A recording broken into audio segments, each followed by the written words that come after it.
Start करते हैं ecology series के पार्ट 40 से, जिसमें हम लोग पढ़ेंगे यूट्रोफिकेशन के बारे में। इससे पहले के पार्ट में हम लोगों ने बायोमैग्निफिकेशन के बारे में पढ़ा। इस पर्टिकुलर पार्ट में हम लोग समझेंगे कि यूट्रोफिकेशन क्या होता है।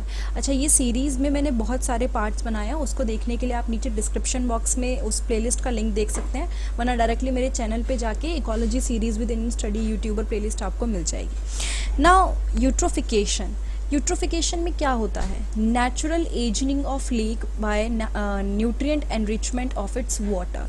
यानी कि लेक अपने आप क्या होती है, धीरे धीरे उसकी एज होने लगती है। एज होने का मतलब क्या है कि वो उसको टाइम के साथ वो थोड़ी अपनी फॉर्म, जो भी उसकी कंपोजिशन है, वो चेंज करने लगती है। अब होता क्यों है? अलग अलग जगह के न्यूट्रिएंट्स जाके पानी में मिल जाते हैं, जिस वजह से नेचुरल एजिंग होती है। In a young lake the water is cold and clear supporting little life. एकदम जो यंग लेक होती है, एकदम नई, उसमें पानी ठंडा होता है और क्या होता है, वो थोड़ी सी लाइफ को सपोर्ट करता है। विद टाइम, अलग मतलब थोड़ा टाइम जब बीत जाता है, streams draining into the lake introduce nutrients such as nitrogen and phosphorus which encourage the growth of aquatic organisms. तो टाइम के साथ क्या होता है, जो स्ट्रीम्स होती हैं छोटी छोटी, जो एग्जैक्टली नदी नहीं, नदी से भी बहुत छोटी होती हैं स्ट्रीम, जो पानी बहता है थोड़ा सा, वो लेक के अंदर जो जाती हैं स्ट्रीम्स, तो वो नाइट्रोजन एंड फॉस्फोरस जैसे न्यूट्रिएंट लेक में इंट्रोड्यूस करा देती हैं। जब लेक में ये न्यूट्रिएंट जाने शुरू होते हैं तो एक्वेटिक ऑर्गेनिज्म क्या करना शुरू कर देते हैं, वहाँ पे पैदा होना शुरू हो जाते हैं, ग्रो करना शुरू हो जाते हैं। B it plant, B it small animals, जो भी चीज़ें हैं वो आने लग जाती हैं। उसके बाद है as the lake's fertility increases. जैसे जैसे लेक की फर्टिलिटी इंक्रीज होती है, उसके बाद फिर चेंजेस आते हैं। क्या चेंजेस आते हैं? Plant and animal life burgeons and organic remain begin to be deposited on the lake bottom। फिर क्या होता है, जो एक्वेटिक ऑर्गेनिज्म है वो धीरे धीरे ग्रो करना शुरू करते हैं, उनकी ग्रोथ होनी शुरू होती है। और जैसे ही लेक की फर्टिलिटी इंक्रीज होती है, बढ़ती है, प्लांट एंड एनिमल लाइफ बर्जॉन्स मतलब फ्लरिश करना शुरू करते हैं, वहाँ पे लाइफ आपको देखने को मिलती है। और जो ऑर्गेनिक रिमेन्स होते हैं, न्यूट्रिएंट वगैरह होते हैं, वो लेक बॉटम में इकट्ठे होने शुरू हो जाते हैं। Over the centuries, as silt and organic debris pile up, the lake grows shallower and warmer। जैसे जैसे टाइम बीतता है, उसके बाद ऑर्गेनिक डेब्रिस यानी कि जो भी सिल्ट भी क्या होता है, आपकी ये सिल्ट और बाकी चीज़ें ना मिट्टी का पार्ट होती हैं, तो अलग अलग तरह की चीज़ें वहाँ पे क्या कहते हैं, डिपॉजिट होना शुरू करती हैं। और लेक क्या होती है, शैलो होती जाती है। शैलो होने का मतलब क्या है कि लेक पूरी तरह से मतलब गहरी नहीं होती, थोड़ी कम गहरी हो जाती है। और जैसे शुरू में यंग लेक में वो ठंडी थी, अब वो वार्म हो जाती है। और जो वार्म वाटर ऑर्गेनिजम्स हैं वो वहाँ पे आ जाते हैं।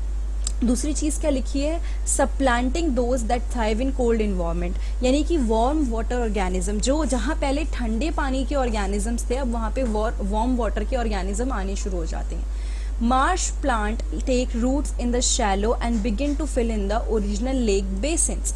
फिर क्या होता है, उसके बाद क्या होता है, जो प्लांट्स जैसे वेटलैंड वगैरह में रहने के आदी होते हैं। वेटलैंड क्या होता है, एक एरिया होता है जहाँ पे लैंड भी प्रॉपर नहीं होता और एक्वेटिक एनवायरनमेंट भी नहीं होता, दोनों चीज़ें मिक्स होती हैं। जैसे जहाँ पे चावल वगैरह उगते हैं, राइस प्लांट वगैरह, जिनको पानी चाहिए होता है बहुत ज़्यादा, तो वो उस टाइप के जो प्लांट्स होते हैं ना, वो यहाँ पे उगना शुरू कर देते हैं। Eventually the lakes give up way to large masses of floating plants finally converting into land. फिर क्या होता है, लेक धीरे धीरे ना, उसको लेक के अंदर बहुत सारे फ्लोटिंग प्लांट आना शुरू हो जाते हैं। और जब लेक के अंदर बहुत सारे फ्लोटिंग प्लांट आते हैं, वो जो लेक है वो लैंड में कन्वर्ट होना शुरू हो जाती है। Depending on climate, size of the lake, other factors, the natural aging of lake में span thousands of year. Depend करता है कि लेक कितनी बड़ी है, कितना उसके मतलब जो उसके अंदर की चीज़ें हैं वो क्या क्या हैं, तो उसके अकॉर्डिंग थाउजेंड्स ईयर कुछ अराउंड लगते हैं लेक की एजिंग में। लेकिन अब एक चीज़ क्या है, ये तो नेचुरल प्रोसेस हुआ, तो फिर हमारे लिए नुकसान क्यों हुआ? जो पोल्यूटेंट्स हैं, यानी कि ह्यूमन एक्टिविटीज़ की वजह से जनरेट होने वाले पोल्यूटेंट्स, जो इंडस्ट्रीज से निकलते हैं, घर से निकलते हैं, वो लेक को नेचुरल एजनिंग कर देते हैं। नेचुरल एजनिंग मतलब ऑटोमेटिकली क्या होता है, जो लेक है वो एज होनी शुरू हो जाती है, उसके अंदर जो ये आपका यूट्रोफिकेशन का प्रोसेस है बहुत फास्ट हो जाता है, जितना होना चाहिए उससे बहुत ज़्यादा ओवर, मतलब जिसे कहते हैं ना बहुत जल्दी होने लगता है, और इसको हम लोग बोलते हैं एक्सेलरेटेड यूट्रोफिकेशन या फिर कल्चरल यूट्रोफिकेशन। अब इस टर्म को हम लोग क्या बोलते हैं, दोबारा से एक बार देख लेते हैं। जब ह्यूमन एक्टिविटीज़ की वजह से ये यूट्रोफिकेशन का प्रोसेस बहुत तेज़ी से होने लगता है तो वी कॉल इट कल्चरल और एक्सेलरेटेड यूट्रोफिकेशन। पास्ट सेंचुरीज के अंदर lakes in many part of the earth have been severely eutrophied by sewage and agriculture and industrial waste. पुराने टाइमों में क्या हुआ है, इतने टाइम से ये जो इंडस्ट्रियलाइजेशन प्रोसेस है, एग्रीकल्चर में जो बढ़ावा मिला है, इनफैक्ट जो ह्यूमन पॉपुलेशन बढ़ी है उसकी वजह से सीवेज, एग्रीकल्चर और इंडस्ट्रियल वेस्ट की वजह से जो लेक्स वगैरह हैं वो बहुत ज़्यादा अफेक्ट हो रही हैं। जो प्राइम कंटामिनेंट्स हैं, ये सबसे पहले जो मेजर कंटामिनेंट्स जो कंटामिनेट कर रहे हैं लेक वगैरह को, नाइट्रेट एंड फॉस्फेट हैं, जो प्लांट न्यूट्रिएंट प्लांट क्या करते हैं, प्लांट को न्यूट्रिएंट देते हैं, ठीक है, यानी प्लांट को न्यूट्रिएंट मिलता है। They over stimulate the growth of algae causing unsightly scum and unpleasant odours. अब इन न्यूट्रिएंट्स के ज़्यादा जाने की वजह से क्या होता है, एल्गी की ग्रोथ बहुत ज़्यादा हो जाती है, जिसकी वजह से बहुत ही गंदी स्मेल आनी शुरू होती है, और क्या होता है, वाटर जो पानी के अंदर ऑक्सीजन एनिमल्स को मिलनी चाहिए वो नहीं मिलती, वो एक बहुत नेगेटिव इम्पैक्ट होता है इस सब का।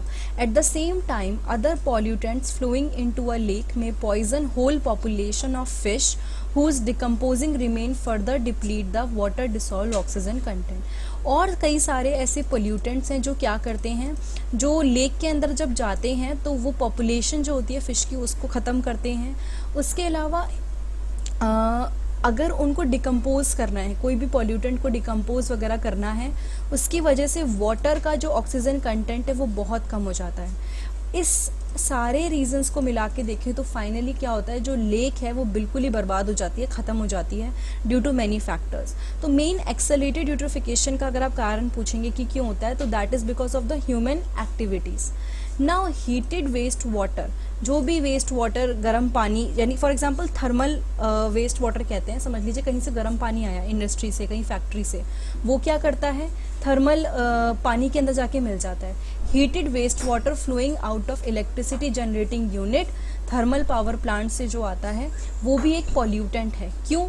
क्योंकि थर्मल वेस्ट वाटर की वजह से जो ऑर्गेनिज्म हाई टेम्परेचर से सेंसिटिव है, यानी कि जो ऑर्गेनिज्म हाई टेम्परेचर नहीं सह सकते, उनको बहुत डैमेज होता है। और ये क्या करता है, it may enhance the growth of plant and fish in extremely cold areas only after causing damage to the indigenous flora and fauna।